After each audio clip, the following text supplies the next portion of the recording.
Hello, welcome to the Bible Standard. Don't forget to like, share and subscribe, and drop a comment in the comment section to have your say.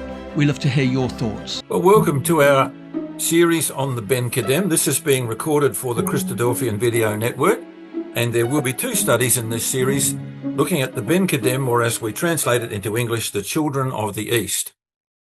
Now, this is an exercise in careful Bible reading. And for those who know their scriptures, we're going to just refer to so many incidents, so many people, which if you are Bible familiar, then will be very, very common for you to understand. For people who perhaps might be looking first time some of these things, we invite you to go back and to check the references and to check the stories that we mention. But we're looking at an exercise in careful Bible reading. So we want to follow the people of God after the flood. We know that when the flood occurred in the days of Noah, the earth's population was reduced to 8. And out of that family of 8, of course, we now have all the nations that we see on the face of the earth. But we want to trace those who followed in the ways of God. And in doing so, we want to expand our knowledge of the family of Abraham, but particularly the non-Jewish members of the family of Abraham. The word Jew, of course, comes from Judah, who was a grandson of Abraham, and people who come down through that line, through Abraham, Isaac, and Jacob, are known today as the Jews. But there is a very large family of Abraham that are not of the family of the Jews. And so we're going to trace those non-Israelite descendants in Bible history and to show where they keep coming into the scriptural record as we go along. When we look at them as a group of people, we're going to appreciate their different styles of preserving history, wisdom, and knowledge. And they had a very different style to the Hebrews. The Hebrews, of course, had been in Egypt and inherited the facility of writing. And so they wrote things down. And they were given a table written by the finger of God with the commandments on it. And so there was a very different style of preserving history in the Ben-Kedem and the children of the East. And we're going to see their frequent interactions with the Bible, and time and again, they suddenly appear in the record. So where do we start? Well, we're going to start with the Tower of Babel. And we know what happened to the Tower of Babel, that men decided they wanted to exalt themselves to heaven. They rejected God's command to populate the whole earth, and so God divided them by confusing their language. But just going back a step from the Tower of Babel, let's go back to the ecclesia of Melchizedek. I want to talk about the ecclesia of Melchizedek that was at the city of Salem. Now, Melchizedek in the Bible record is in Genesis chapter 14, and he predates Abraham and the nation of Israel being in existence. So we're in a time now after the flood, after the Tower of Babel, and before even Abraham was called. There is an ecclesia in Salem presided over by King Melchizedek, who was also a priest of the Most High God. So we're talking now just after the Tower of Babel. Now, God had decreed after the flood that mankind would worship through Shem. And on the screen, we have the words of Genesis 9, verse 26 to 27. And God said, "Blessed be Yahweh God of Shem, and Canaan shall be his servant. God shall enlarge Japheth," and of course that's happened because all the nations of Europe and most of the Asiatic nations are from Japheth, "and he shall dwell in the tents of Shem, and Canaan shall be his servant." So Canaan would down through history have always been a race that was inclined to be made servants of. But when we come to Shem, it says that Japheth would have to find God in the tents of Shem. And we know that's talking about worship because the word dwell there is the Hebrew word shakan, which was the word where it says God caused to dwell a cherubim at the east of the Garden of Eden. So it has to get the place of worship implied in it. And so the nations of the Japhetic tribes would have to find their way back to God through the tents of Shem. And it seems that Shem was appointed to be the priest for God after the flood. So let's talk a bit more about this man Melchizedek. The name Melchizedek is actually a title. It means a king of righteousness, and we know he was also the king of Salem. And I would suggest to you that very likely that this Melchizedek was actually Shem himself, because Shem was still alive right down until the time that Isaac was offered in the life of Abraham. He was the one that God had appointed to conduct religion on the earth, and people should go through him to find God. And very likely Melchizedek, the king of Salem, was actually Shem. But If we could prove that, then the type would be diminished. And Melchizedek is written into the record, as it says in Hebrews, made to look like the Son of God. So the detail about Melchizedek is very limited. So we can't prove that it was Shem, but let's suggest for a moment that it was, and just follow through that thought as we think about the implications of that. He was the king of Salem, later called Jebus, and finally called Jerusalem. He was a priest of the Most High God. His people, therefore, must have been true believers, because not much good having a priest if there are no people. He was greater than Abraham because he blessed Abraham, and Abraham paid tithes to Melchizedek. So Abraham certainly recognized that this man was far more up the scale when it came to the approach to God than he was. And Abraham had made a vow, and he actually paid that vow through Melchizedek. So again, this is a very important individual when it comes to the sons of God in the earth. When you do the chronology on this, you find that Shem died when Abraham was about 133. And it was just after the offering of Isaac. And I believe Isaac was offered when he was in his 34th year, which of course would parallel the type of Christ, which was very much there in Genesis 22. To actually arrive at that genealogy, just a little suggestion for those who might find that many of the writers on this that you read in the literature on the Bible, they would say that's not possible. And that's only because they don't understand Acts chapter 7. And they don't understand the purpose of Stephen's speech, because it says in Acts chapter 7 that after his father was dead, he came into this land. And people think that that means this was the moment when he crossed over the river Euphrates to enter the land of Canaan. No, this land that's being referred to is the heart of Israel, where the temple and Jerusalem were. Up until that time, Abraham had dwelt in many, many places. And eventually, only after the death of his wife, did he come into Hebron, to the heart of the land. And that's what the point that Stephen is making in Acts 7, is that Abraham moved there after his father was dead, because when he got back from Mount Moriah and the offering of Isaac, his relatives from Padan Aram had come down to tell him of the death of Terah. And that was many, many years after Abraham entered the land, probably a good 65 years afterwards from when he left Ur. So the chronologists just don't get Stephen's speech. They don't see the point of it. And we're very thankful to Brother John Carter for actually highlighting the emphasis of Stephen's speech. And that alters the chronology. And when you look at that, the chronology like that, then Abraham was about 133 at the time that Shem died. And where was he when Shem died? Well, he was right near the city of Salem on Mount Moriah. So a new family priest had to be appointed for the servants of God.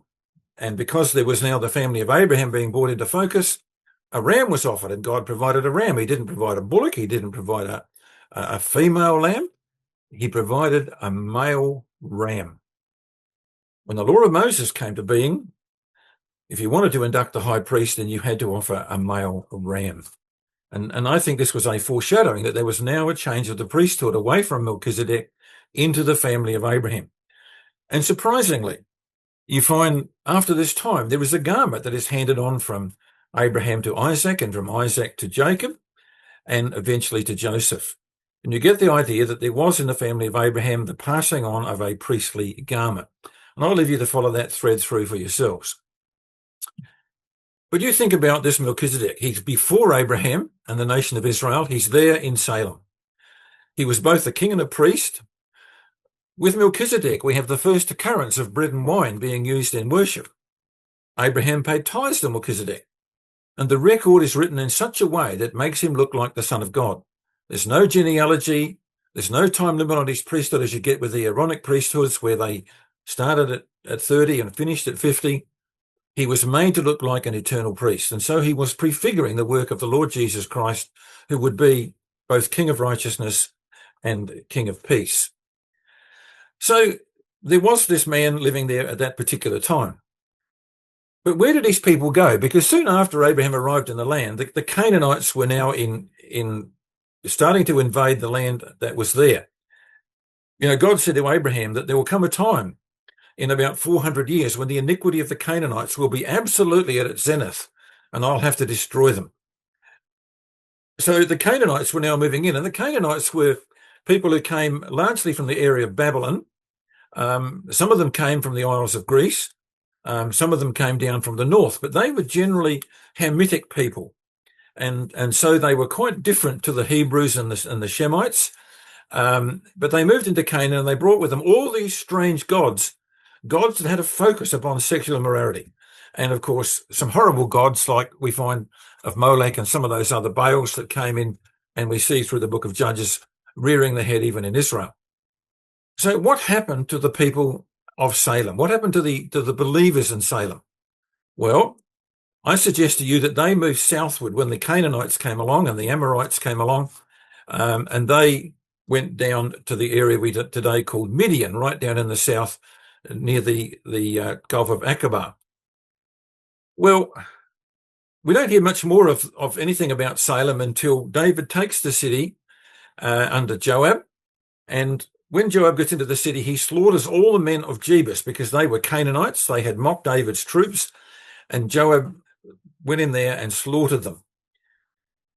Deuteronomy had said that when you get into this land, you have to kill every Jebusite. And it was an amazing thing that Jebusites had to be killed. And why would you suddenly find that one Jebusite, at least that we know about, was allowed to live? And there was a man there in Jerusalem after the takeover by Joab, living in one of the most important real estates the world ever has had. And he's there and he's allowed to be alive. Who do you think he was?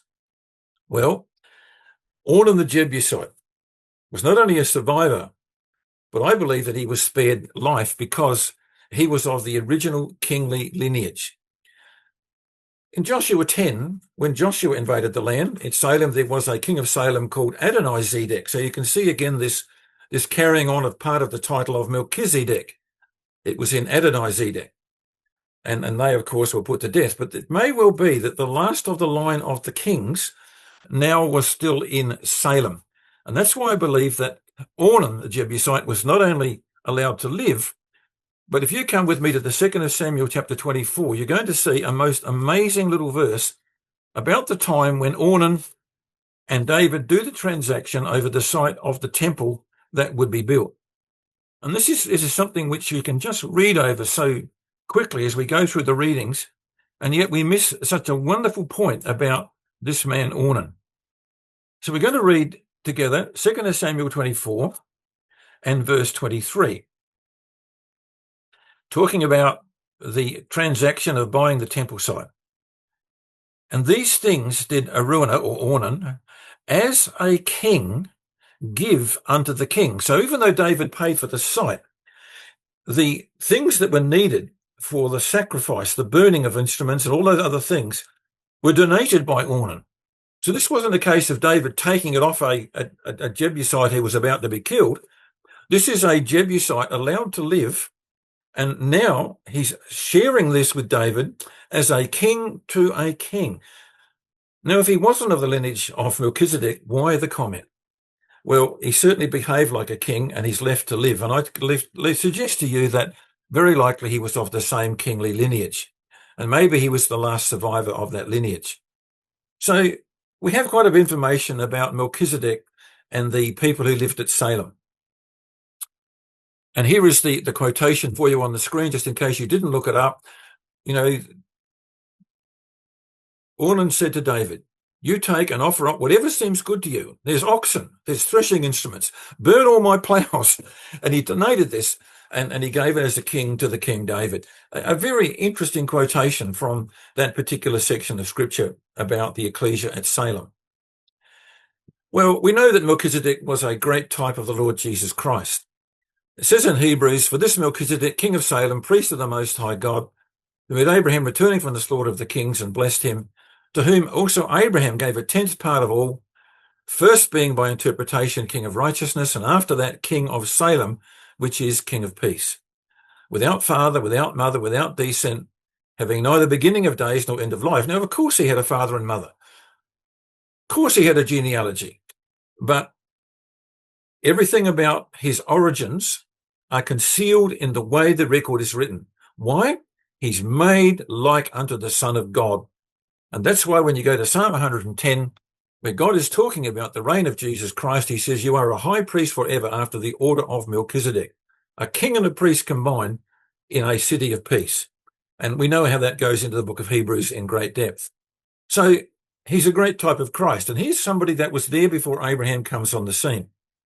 So that's the people of God down to the time of Abraham. I want to talk about the huge influence on the world and the Bible of Abraham. Abraham didn't perform any miracles. He didn't deliver any prophecy. He didn't rule any kingdom. He had no city. He didn't even have a house. And he gathered only a few disciples. Maybe the men that went with him from Hebron and the companions that helped him on the conquest of the kings of the north looked like they may have been converts to Abraham's promises. So he wasn't a great leader in the sense of worldly men. He wasn't certainly in worldly terms a great king with castles and dominions. Abraham was just a wandering Bedouin with his herds and flocks. Yet without doubt, he's the most influential person beside the Lord Jesus that's ever lived. And you think about that. There is no other human being who's had so much influence on so many people as has Abraham. He's counted as a spiritual grandfather of at least 5 billion people today. Of all the nations that claim that they are descended from Abraham, or who believe in Abraham as being the father of the faithful, you can count up about 5 billion people who would claim some sort of heritage from Abraham. There's no other person, apart from Christ, that gets that kind of following. He's claimed as Abraham our father directly by all Jews and all varieties of Muslims, both Sunni and Shia, who hate each other, but they all claim to be descended from Abraham, and even some Christians who put more emphasis upon the promises than most of the harlot daughters do. But there are people who see the promises as being very important, who see Abraham as their spiritual father. So here's a man with a huge influence on the world, and when it comes to the Bible, he goes right across the Old Testament and into the New in dramatic terms. In the New Testament, Joseph gets 6 mentions. Daniel gets 1. Abraham is mentioned 60 times. So 10 times more than Joseph, we get the mention of Abraham, because he is the father of the faithful who received the promises in which we all stand and hope. So he has a man with a tremendous influence upon the world. Now you think what God promised to Abraham, and again, I reckon probably we've read this many, many times, but perhaps not read it carefully. Abraham fell on his face, and God talked with him, saying, "As for me, behold, my covenant is with you, and you shall be a father of many nations." Now notice that God repeats it. I'm going to change your name to Abraham. For a father of many nations I have made thee. So here's a man that can't yet have a child, except, of course, Ishmael that had been born, but he can't have a child with his own wife. There's no descendants to carry his line on in the way that he hoped. And God says, I'm making you right now a father of many nations. And God talks in the past tense, as we know that God often does. I have made you a father of many nations. In other words, this is an absolute certainty to come to pass. And then God says, I'm going to make you exceeding fruitful. Now you think about that. He had Ishmael, he had Isaac, and he had no other children until he married Keturah, and he had another 6 sons. But it wasn't just the fact that Abraham had lots of sons. It was the fact that his sons were prolific, and many of them had 12 children of their own. So he became very quickly a father of many, many nations.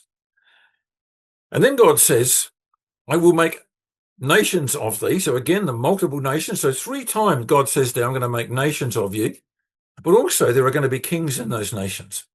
So you're going to have in your descendants many kings. Now we know, of course, that those who are the children of Abraham by faith will be kings in the future. But of course, there were many kings of the nations which have a direct descent to Abraham as well. And we will talk about some of those in our second study.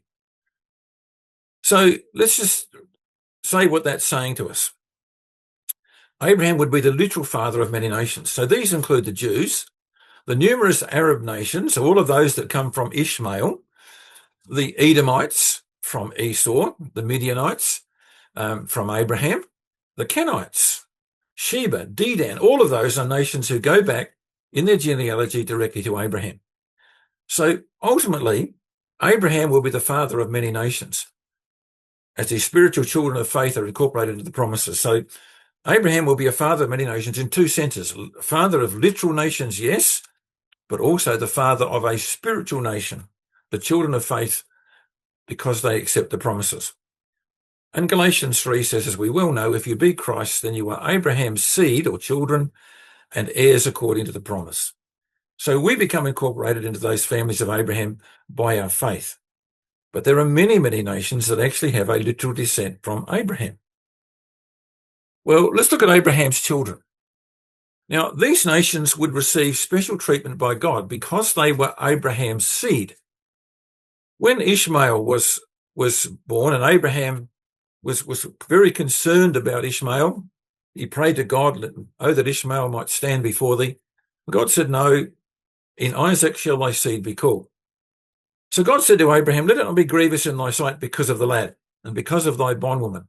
In all that Sarah said unto thee, hearken unto her voice, for in Isaac shall thy seed be called. So Sarah was right, Ishmael had to go. But then God said this, and also of the son of the bondwoman will I make a nation, because he is thy seed.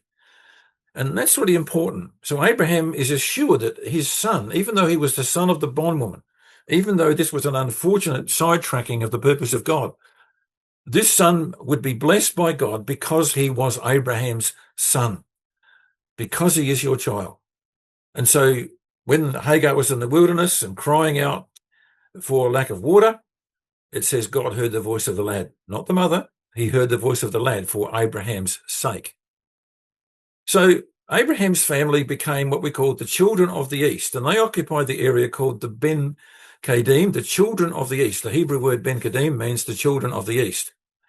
And they occupied the territory there inside that circle, going right up to Padan Aram into Haran, and right down on the east coast of Jordan, just fitting in behind Ammon and Moab a little bit, about intermingling with them, certainly in Aram in Syria, and then going right down the coast of the Red Sea, right down as far as today's what we call Yemen. So this is the area of the children of the East, the relatives of Abraham. Let's talk about this region of the Ben-Kedem. This was a dry and barren region. Much of it is desert or mountains, and it was of little value, was farmland. So this was very rarely invaded by people who were seeking to plunder. You can't get much out of the desert. And of course, if you brought an army into the desert, you were at great risk of them dying of thirst. So it was very rarely invaded. So there was a continuity of life in these areas that lasted for about 4,000 years. It's been occupied by the same tribal races since Abraham's time. So these people can rightly trace their genealogy back to Abraham. They haven't been replaced and displaced like many other parts of the world have been. It has very few towns or cities because you can't build cities without water, as the people in Tehran are finding out right now. It has very few towns or cities because the Bedouins have to travel often for flock feeding. And so the Arabs became wandering tribesmen. They would have herds, they would have water for a while and grass for a while, but then they were forced to move on to new pastures. So they lived in tents and they were always on the move. Over the centuries, these tribes intermingled. So there were different parts of Abraham's family, the family of Esau, there was the family of Ishmael, there was the family of the Midianites, the Kenites, the Kenizzites, and they eventually became mingled together with Abraham's family that had stayed up in the north of the country in the area of Haran and Syria. So they began to intermingle and interbreed, and of course they became known generally as Midianites. Most of them were descendants of Abraham, all of his family. So let's just look at who they came from. Some of them were descended from Nahor, and of course we know that Bethuel, who fathered Laban and Rebekah, was a son of Nahor. We know that Midian was one of the children of Abraham through Keturah. We have Ishmael and we have Esau, and all of those are directly from the family of Abraham. Seeing their connection to Abraham and seeing that Terah and Nahor had actually left Ur, they'd left the luxury of Ur, as we know it was a very luxurious city. They'd traveled with Abraham as far as Haran and stayed there. But they didn't do that with any knowledge of the promises. And you can be sure that they understood the promises that were made to Abraham that had got them all to move away from their home country. So it's no wonder that many of these people worship the true God. Look at their lifestyle. They lived in tents like Abraham. Abraham, of course, did it because he was looking for a city whose builder and maker is God. But interestingly, most of the Ben-Kedem lived in tents like Abraham and did not get involved in city life if they could avoid it. The Arabs despised written records. Interesting, isn't it? Amongst the Arabs, speech was regarded as the only worthy vehicle of expression. So they didn't have papyrus and writing skills like the Hebrews had acquired in Egypt. Amongst the Ben-Kedem, living in the desert as they were, they had to commit everything to speech and to memory. So what they did is they memorized everything. They wrote graphic poetry and passed this on to future generations. And of course, the reason you write your stories and your history in poetry is because you can remember the rhyming and it becomes easier to memorize. When I was in my last year of school, I actually memorized 1,000 lines of poetry. And to my family's great chagrin, I can actually still recite much of it. And they're not the least bit interested. But you can memorize great slabs of poetry, or if you're doing lines in a play, then you can memorize huge sections of lines that just come back to you at the moment when you need it. So their style was to memorize everything.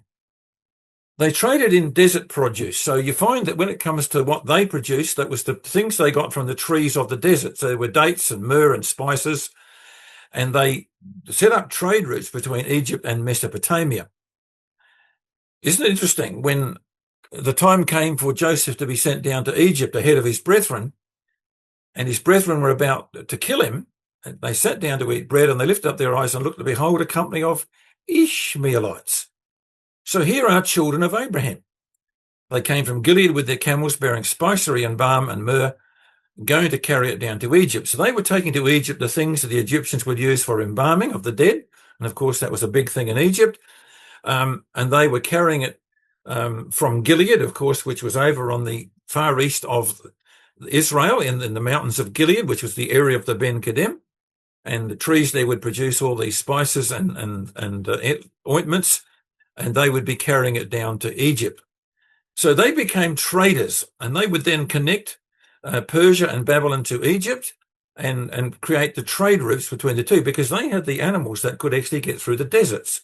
And that, of course, was the camels.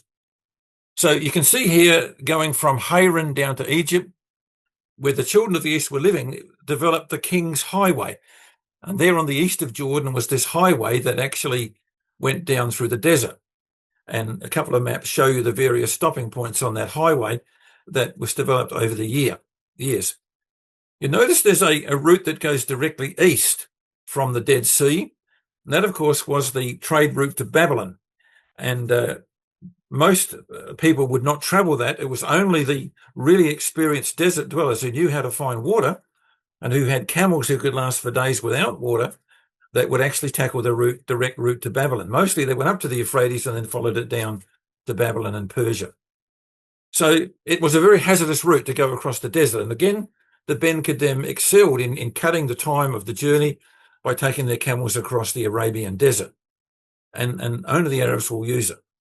So they form now a position of being the traders of the East. Their style of life was very simple.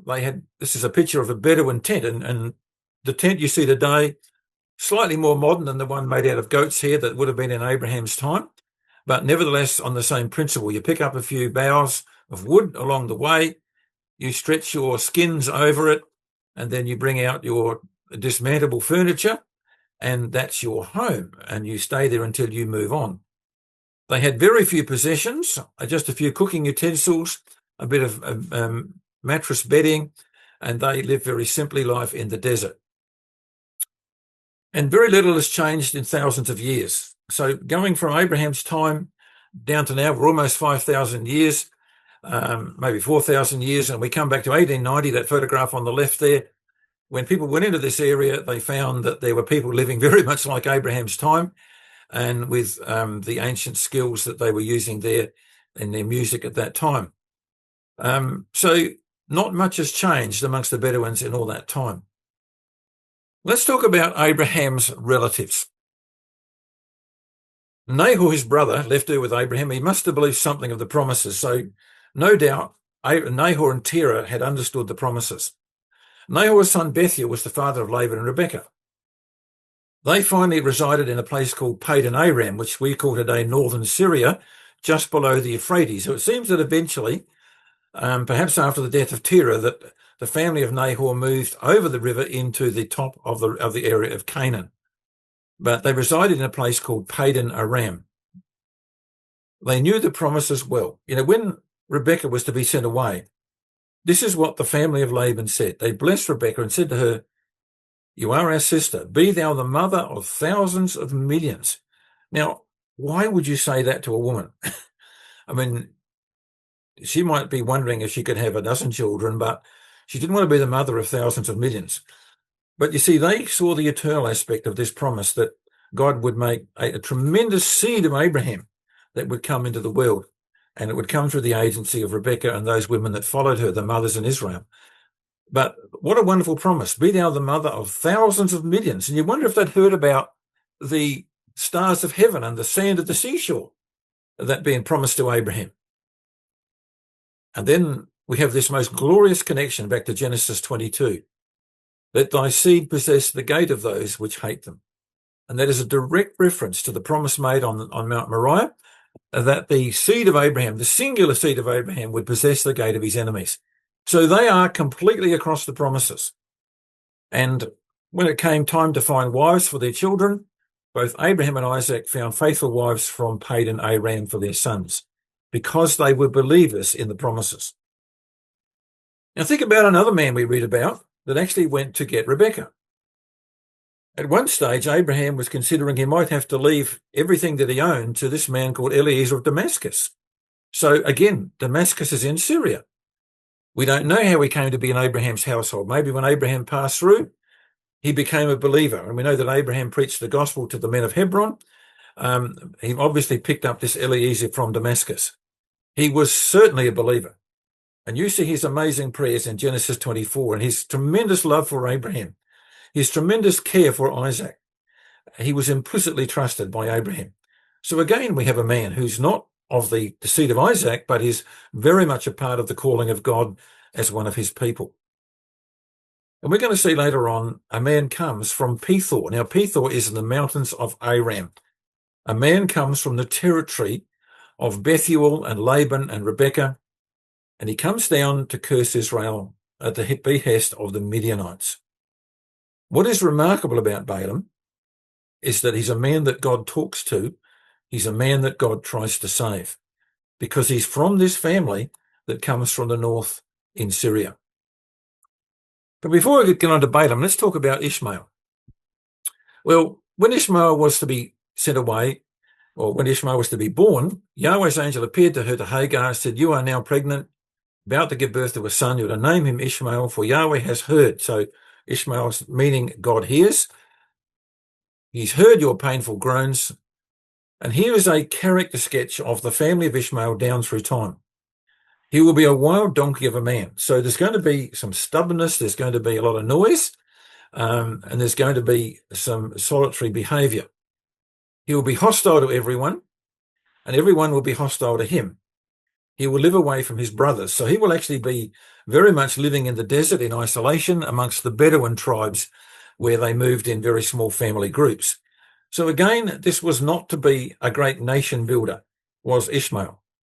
So different to Esau. He built great castles and cities and had princes and armies and so forth. The family of Ishmael have always been disparate, divided, and tended to be isolationist. And that's what was said about Ishmael, the son of Abraham. Well, think about what happened to Ishmael. We know that Abraham was commanded his household in the ways of God. When Sodom was about to be destroyed, the Yahweh angel said, "I know Abraham. He will command his household." So Ishmael grew up in a household where he was being instructed in the ways of God. He was the firstborn son for Abraham and was loved by Abraham. Abraham prayed that Ishmael might stand before God. Ishmael had about 13 years under Abraham's influence, so that's a good teacher for 13 years. God promised to make him a great nation for Abraham's sake.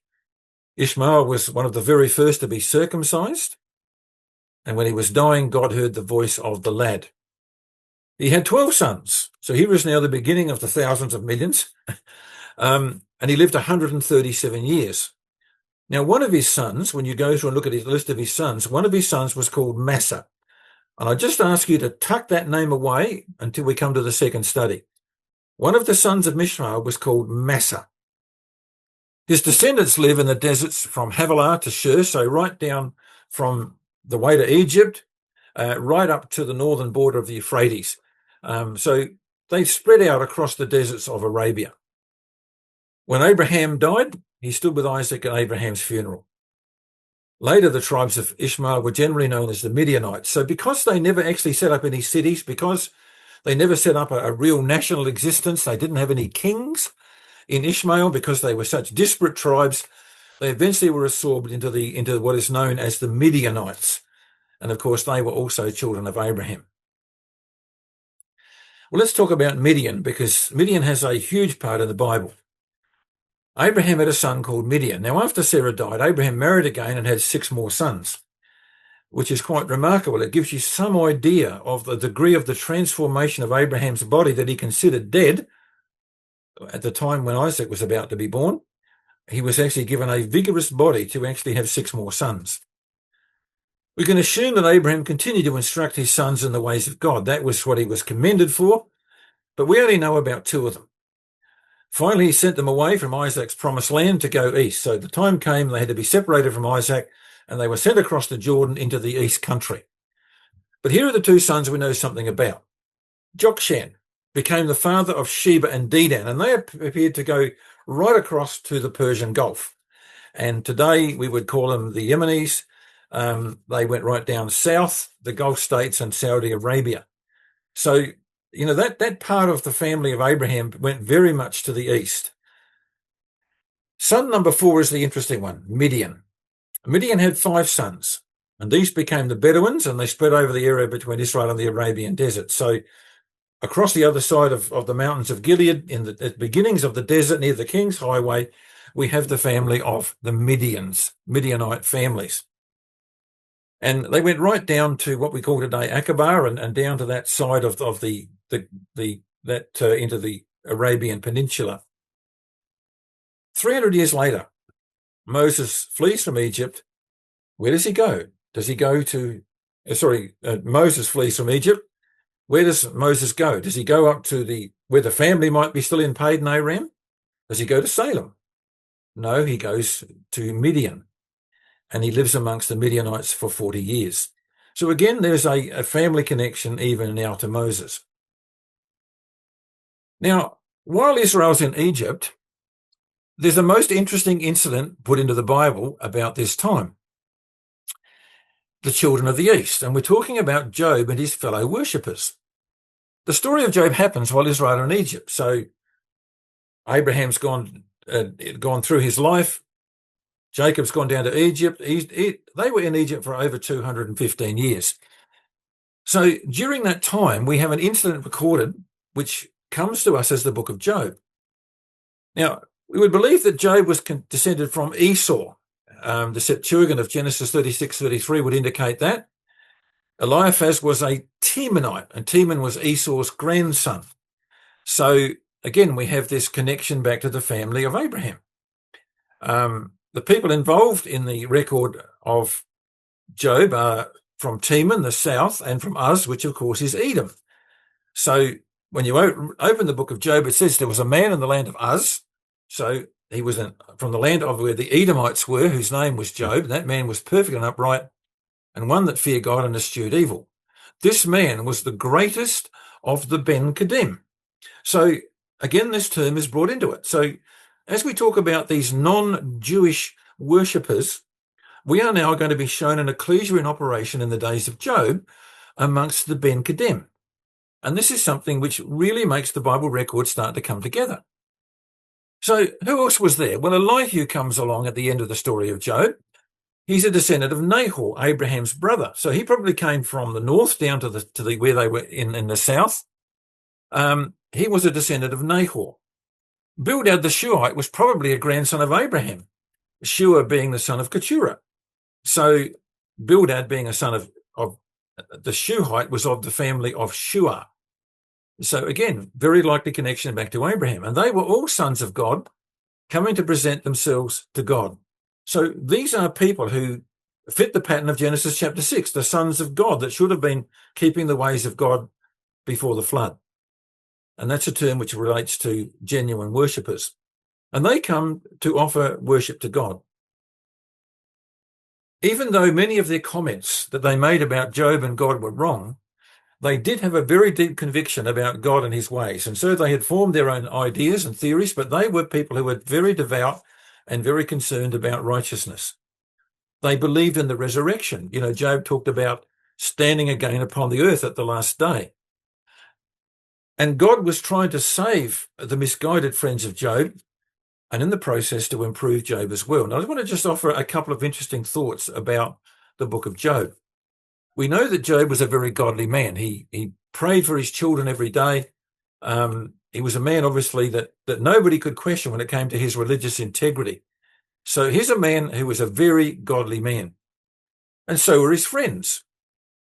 They came to present themselves before Yahweh. So this was probably a particular feast day or a day when a ceremony was appointed.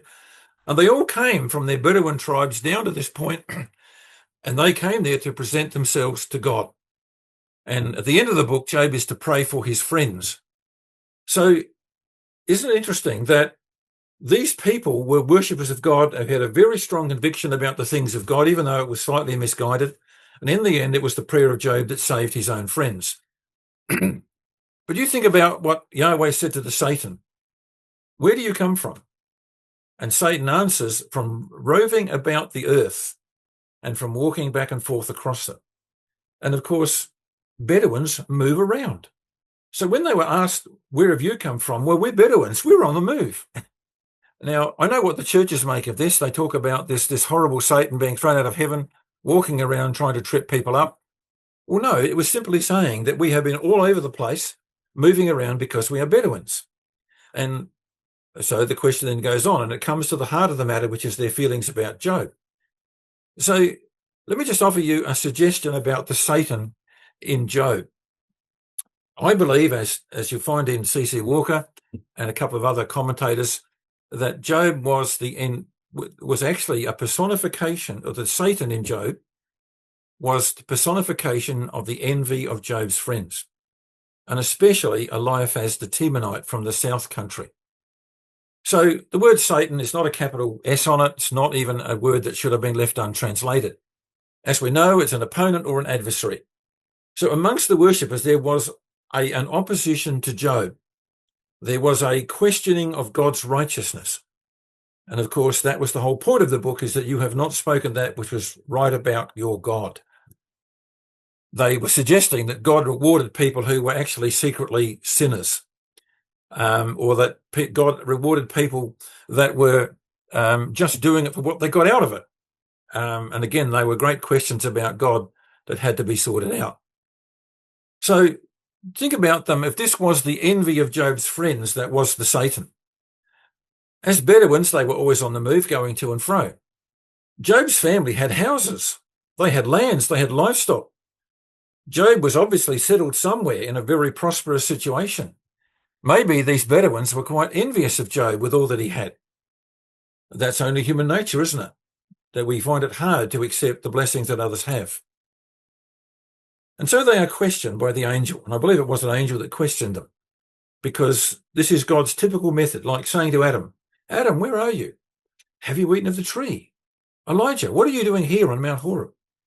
And God asks questions that we might be forced to reveal our motivations. A very typical method of bringing us to a self-conviction point. So they are gently questioned, have you considered my servant Job? And Eliphaz in particular is singled out as the leader of a group of discontents. And when they eventually open their mouths and start to speak, they accuse Job of being a terrible sinner behind the scenes, and God letting him get away with it, and more than that, rewarding him, even though he's the terrible person they claim he must be. And therefore, all of their bitterness and envy comes out. And at the end of the book, and this is very significant, at the end of the book, when you get to chapter 42, there's no Satan. There's not even the whole friends. It's Eliphaz that God addresses. You and your friends. And Eliphaz appears to me to be the chief leader, the chief Satan in this group. He'd stirred the others up in their envy of Job. And here I think is the absolute proof of my suggestion. It's only a suggestion, but you take it away and think about it. The minute that Eliphaz opens his mouth to speak, the hidden Satan in the hearts of these men is revealed. And the things they say are envious about Job and wrong about God. And Satan disappears from the record because now we're hearing it in the open. So what had been a Satan in their hearts is now being exposed in the words they begin to speak. And their words are heard. In the end, it is not any third party that is rebuked by God. It is the leader Eliphaz and his friends that are condemned. So where does Moses go? Well, soon after the ecclesia of Job was in existence in that area down in the south, Moses turns up in what we call Midian, and he joins himself to the priests of Midian, and this man was a godly man. Moses marries his daughter, a faithful woman. As we know from Exodus 4, she really believed in the power of the circumcision and the necessity of it. So he marries a daughter of a priest, a very godly man. He lives there for 40 years. When he came out of Egypt, he goes straight back to where Jethro is. So again, he didn't bypass Jethro. He went back to that area to get good advice. And he got sound advice about appointing 70 elders to help with the administration of this nation. And I believe Jethro continued the faith of the Abrahamic promises. Very likely, he was of the displaced Melchizedek order. Perhaps when the Canaanites took over Jebus, most of them moved down to the south and they continued the worship of God. And that's probably where the book of Job was written, amongst those worshippers in the territory where Jethro now was a priest in the days of Moses. So later on, most of the Midianites would apostatize and oppose Israel.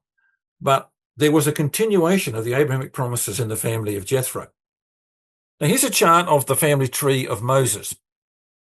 Notice on the right-hand side, you've got Moses and Zipporah, who was the daughter of Jethro and his wife. There's another man there, the brother of Zipporah, called Hobab. And it's him I want to talk about because he was Moses' brother-in-law. And Moses pleaded with Hobab to go with them from where they were with Jethro to the land. Moses hoped it would be a fortnight's journey. And he said, look, we've got to go through some of the worst desert ahead of us now as we leave from here and go towards the land, through that horrible wilderness of Sinai. Would you come with us? Because you know the desert. You will be eyes to us in this desert. But he wouldn't go. And he said, no, I won't go. It turned out to be a great decision because that generation wandered hopelessly for 40 years. But 40 years later, when they come to the edge of the land, we find this. His descendants are found entering the land of promise 40 years later. And it says in Judges 1 verse 16, and the children of the Kenite, now notice he's now called a Kenite. Just tuck that away. Moses' brother-in-law, as it should be, went up out of the city of the palm trees with the children of Judah into the wilderness of Judah, which lieth in the south of Arad, and they went and dwelt among the people. So the Kenites, who were the children of Hobab, Moses' brother-in-law, now come into the land of promise as part of the nation of Israel 40 years later. Let's talk about another man that came from this same time period, Caleb the Kenizzite. Kenaz was the grandson of Esau, again a descendant of Abraham. The Kenizzites occupied the territory south of Edom. So Edom was at the bottom of the Dead Sea going down that way. Even further south of that were the Kenizzites. When you go to Genesis 15, and I'll leave you to sort this out for yourself, this is a remarkable fact about the family of Abraham and the nations they would displace. In Genesis 15, when God is telling Abraham the extent of the land he will inherit, God says there are going to be 10 nations to be dispossessed to make room for Israel and to give you an inheritance. 10 nations are going to lose their territory. When you go to the book of Deuteronomy and you're told of the 7 nations that have to be totally destroyed, they are the 7 Hamitic nations of Canaan. The Kenites, the Kenizzites, and the Cadmonites are excluded from the policy of extermination. They would lose their territory to Abraham's seed, but they would not lose their lives. And that's why Moses could pick up Kenites and take them into the land and give them an inheritance inside Judah. And of course, one of the people they picked up in that wilderness time was Caleb the Kenizzite. So go back and check that out. 10 nations to be dispossessed, but only 7 nations to be totally exterminated. And the Kenizzites was where Caleb come from. Now, he's first heard of as they picked the 12 spies. So he must have joined Israel either in Egypt, if he was sojourning there, but more likely he joined them during the 40 years wandering. And we know that at the time of the spies, he was probably somewhere about 33, because there was then 7 years of conquest. There were 40 years, 7 years of conquest, and then later on he was 85 when he got his inheritance. So, he had a long time wandering with Israel.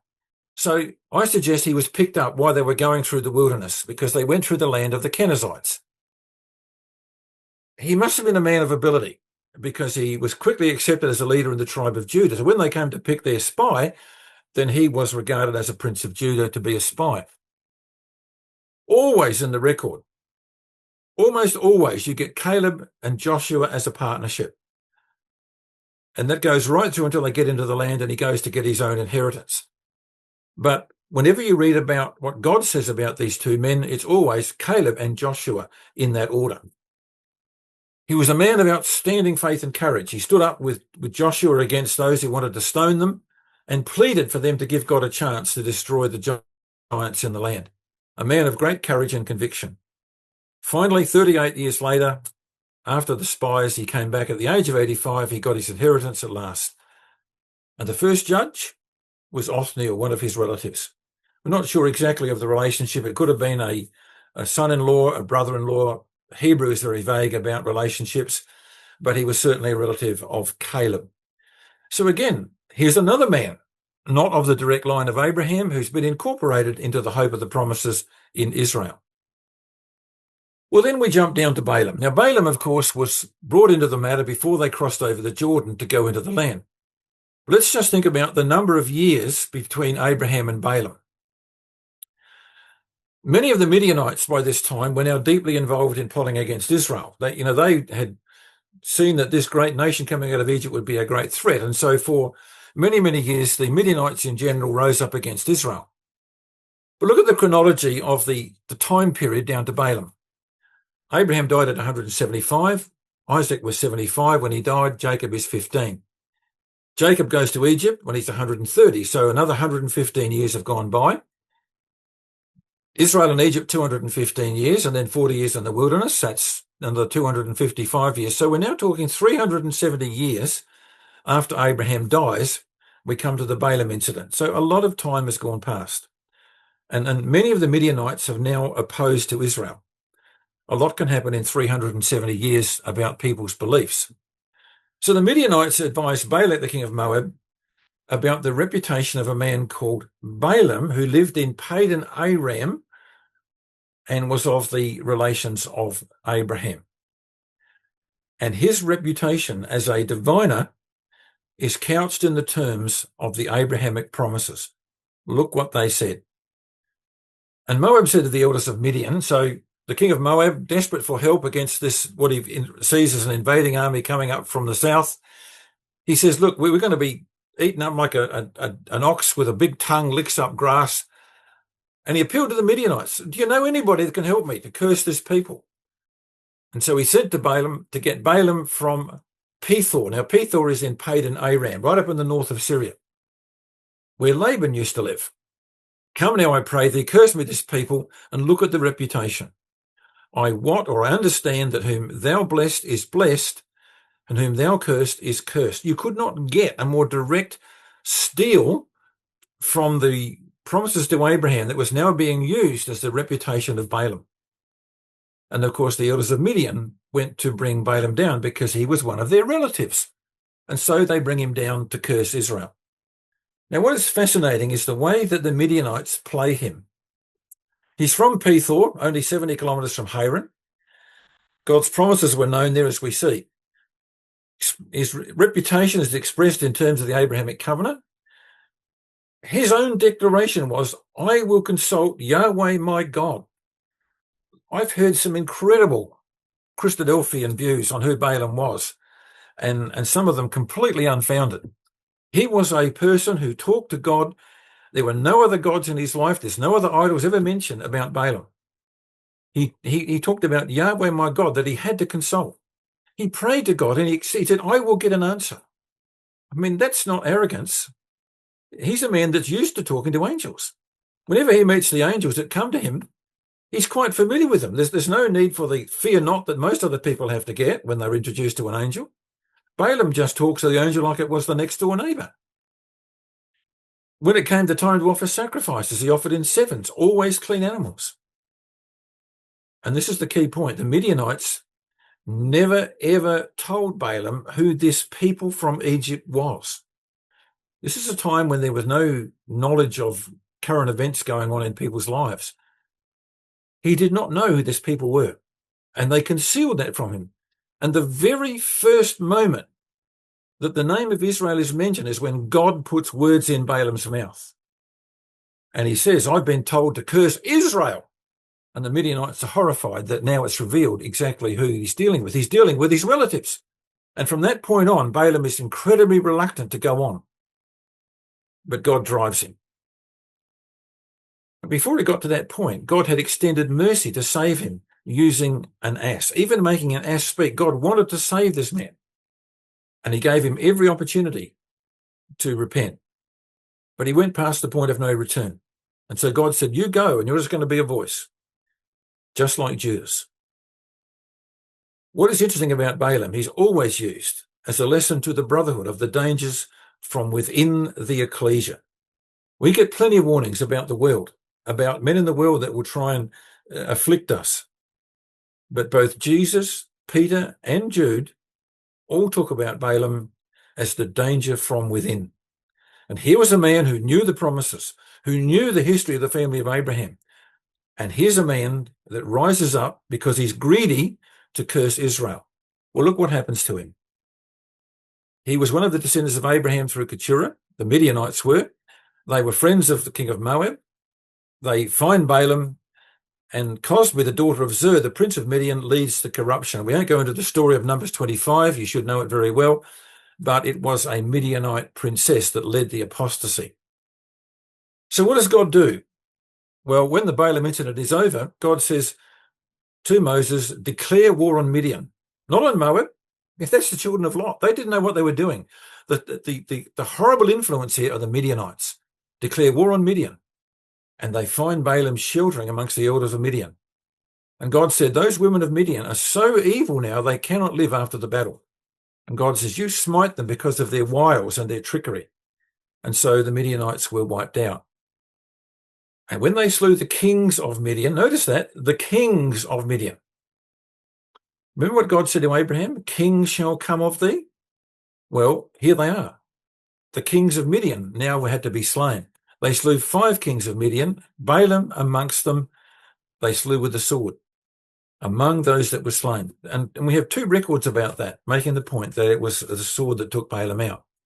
So there are Balaam and the Midianites, again now trying to oppose Israel. But Balaam, of course, was conned into a job where he wound up finding he was cursing the people of God. And he was so disgusted with himself, he couldn't even bother to go home. He went and joined the Midianites. Before we leave Balaam, I want to just point out one of his prophecies. On the right-hand side of the screen, some of the things Balaam said, he says, I see him, but not now. So this is something in the future. I behold him, but not close at hand. This is a long distant prophecy. A star will march from Jacob. So a star will cross Israel. It's going to be like a burning comet. And a scepter will rise out of Israel. So there's going to be this kingship come when the star appears. He will crush the skulls of Moab and the heads of all the sons of Sheth. And this is a remarkable prophecy about a future king and a fiery star. Just, again, tuck that away. Jesus said he is the bright and the morning star. And so that was Balaam's prophecy, which tried to condemn Israel but miserably failed. So We'll now move on to our second study, which will take us further in the history of the Ben-Kedem. Don't forget to hit that like button, it really helps the channel grow. Drop a comment in the comment section and let us know what you thought. And make sure you subscribe and turn on notifications so you never miss a new upload. Please share it and spread the word. Thanks for watching and remember to come back soon.